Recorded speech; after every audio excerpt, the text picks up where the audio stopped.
I understand you're a big fan of the team magician, John Logan. Can you tell us what you like about him and inspiration? I saw him in there a couple weeks ago. Did some amazing things. So what was it like, meeting Tom Brady and meeting all these other famous athletes?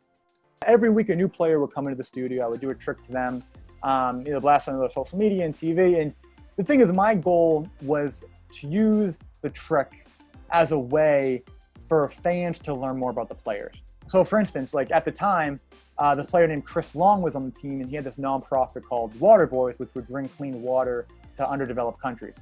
So I talked about that, and I kind of integrated that into the trick. And, Patrick Chung, who's on the team, actually, he's from Jamaica. So we did a whole thing about Jamaica, and so it's things that fans really want to know about. And I'm using the magic as a way so people can learn about it. So it kind of took off because I ended up becoming really good friends with Malcolm Mitchell, who was another player on the team. He was a wide receiver, and he just wrote a book about magic for youth literacy and stuff. But he's not a magician, but he wrote a book about magic. And he actually asked me to tour the country with them, and we would do speaking engagements together and magic and talking to people and stuff like that. The show I was doing it with the players, but it's actually really hard. There's a lot of behind the scenes things that people don't know about. Like for instance, like I said before, in the script, I wanted the script to be about the player, right? So I had to formulate the trick around the player, but sometimes I wouldn't even know who the player was until the night beforehand. So it was very hard.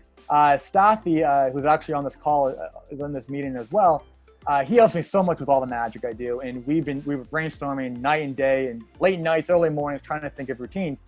The tough thing about that also was I was trying to do tricks that people have never seen before. So all the material that I was performing to the players, I never performed before. I didn't know if it was going to work or not. I didn't know if it was the greatest trick in the world or the worst trick in the world. So it was interesting, that dynamic as well.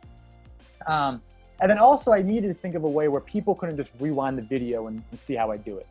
So I had to think of tricks that way. And I was also limited with the props in the studio.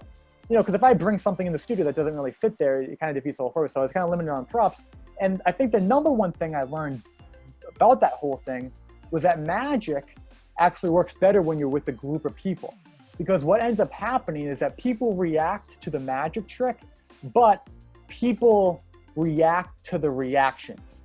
So when you're in a studio together and all the cameras and lights are flashing on this player, he may seem a little nervous, okay, am I supposed to react or whatever? And then right when the cameras would go off, he'd be like, okay, John, how the heck did you just do that, right? And then it was weird, his true persona would come out, which is kind of cool. So I learned a lot about myself, my strengths, my weaknesses, my style, the psychology of magic, and stuff like that. So it was fun.